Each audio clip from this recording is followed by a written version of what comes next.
Olá, muito bom dia. Bem-vindos a esta nossa devocional desta quarta-feira, 23 de setembro de 2020. Nós estamos na série A Lei Moral. Chegamos agora à pergunta 140 do Catecismo Maior, que versa sobre o oitavo mandamento. Qual é o oitavo mandamento? O oitavo mandamento é: não furtarás. Evidentemente que, assim como nós vimos nos dois mandamentos anteriores, não se restringe apenas ao fato de subtrair algo de uma pessoa, de um terceiro, que não nos pertença. Não é o fato de tomar posse de algo que pertença a uma terceira pessoa, que não a nós, e nós subtraímos aquilo mediante fraude, força, violência, engano ou qualquer outra maneira. Quando se fala de não furtarás, na mentalidade bíblica e também dos nossos reformadores, dos nossos teólogos lá de Westminster, tem muito mais a ver com um estilo de vida vivido na honestidade, na simplicidade e usando todos os meios diligentes para conquistar com o nosso esforço, o trabalho das nossas mãos, o nosso labor intelectual, o pão nosso de cada dia e, ao mesmo tempo, para que consigamos, no tempo presente, uma condição de vida melhor, mais satisfatória, mais cômoda, mais confortável, que traga maior e melhor bem-estar para nós e para aqueles que dependem de nós. Portanto, diz respeito, no primeiro momento, positivamente, fazer com que o homem e a mulher de Deus usem todos os meios justos à sua mão, se habilitem para o trabalho, se especializem numa forma honesta e legítima de prover às suas necessidades, que trabalhem todos os dias conforme o combinado, que recebam a paga justa e devida aos seus esforços, e que usem com sabedoria, diligência, prudência e inteligência os seus recursos amealhados para a conquista daquilo que é, primeiro, o essencial, o necessário à vida; segundo, para conseguir um bem-estar ou um conforto maior e melhor no transcurso do tempo; e adquirir pela poupança aqueles meios que assegurarão um final de vida tranquilo e em paz, e ao mesmo tempo ter com o que sustentar e socorrer os pobres e os vulneráveis da sociedade. Portanto, este é o princípio positivo encerrado no mandamento não furtarás. O negativo tem a ver exatamente com o jamais subtrair o que quer que seja, mediante fraude, violência ou engano, o bem que não lhe pertença, descumprir contratos firmados e assinados, não pagar e não entregar às autoridades os impostos e as tarifas devidas e exigidas, burlar ou enganar um prestador de serviço, pesos e medidas mentirosos na balança,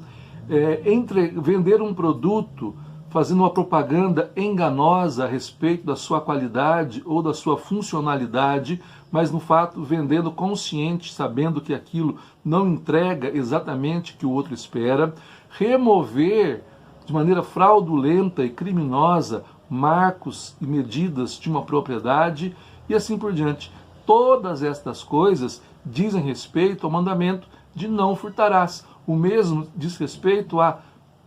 reter o pagamento devido à jornada de um trabalhador. Se ele deve receber no dia 13, você o paga no dia 14, esse dinheiro de alguma maneira foi roubado, ainda que no dia 14 você tenha como pagá-lo, você vai entregar aquilo que lhe é devido, ainda assim ele de alguma maneira foi lesado, tanto nos seus direitos, quanto naquilo exatamente que ele propôs-se a fazer e o fez, e agora você está, de alguma maneira, não cumprindo a palavra. Isto também está no pecado de furto. Nós precisamos entender que nós vivemos para a glória de Deus e, ao mesmo tempo, como vice-regentes da criação, através de nós espelhamos a retidão, a santidade, a glória de Deus para todas as demais criaturas, inclusive os outros homens e mulheres que, ainda que não reconheçam o nosso Deus e Salvador e não comungem da nossa fé, ainda assim eles são imagem e semelhança de Deus, e eles têm, por assim dizer, direitos em forma de gemidos, que nós nos manifestemos como filhos de Deus. Uma das maneiras mais importantes e mais delicadas, que causam grande impacto, é quando vivemos a nossa vida com honestidade, com integridade e com probidade administrativa nos nossos bens, sobre os nossos bens exercer uma boa mordomia. Ao mesmo tempo, quando nós demonstramos respeito, limites, justiça e valorizamos os bens e as posses dos outros, por quem e pelo que também somos muito gratos a Deus, tanto quanto somos pela maneira providencial como o Senhor tem cuidado de nossas vidas. Então, não furtarás é mais uma exigência de uma vida comprometida com a justiça, com a verdade e com a moralidade. Tem mais a ver com o fato de que nós usamos todos os meios lícitos e legítimos para prover-nos dos bens necessários desta vida, sem nos apegar demasiadamente a eles, sabendo que tudo vem das mãos pródigas e providenciais de Deus para a nossa administração, para a qual precisamos de sabedoria e discernimento, para não só satisfazer as nossas necessidades, mas também socorrer os pobres. E, ao mesmo tempo, jamais, em coisa alguma, defraudar o nosso semelhante, concorrer para o seu prejuízo ou fazer qualquer outra coisa que venha a provocar nele alguma perda irreparável do ponto de vista moral e também do ponto de vista pecuniário ou físico. Que Deus nos ajude, irmãos, a vivermos a nossa vida com honestidade, com integridade e com probidade, como bons mordomos que devemos ser do Senhor, dos dons que Ele nos deu, que Ele nos concedeu para que nós administrássemos para a sua glória e para o nosso bem. E que Deus muito, muito te abençoe.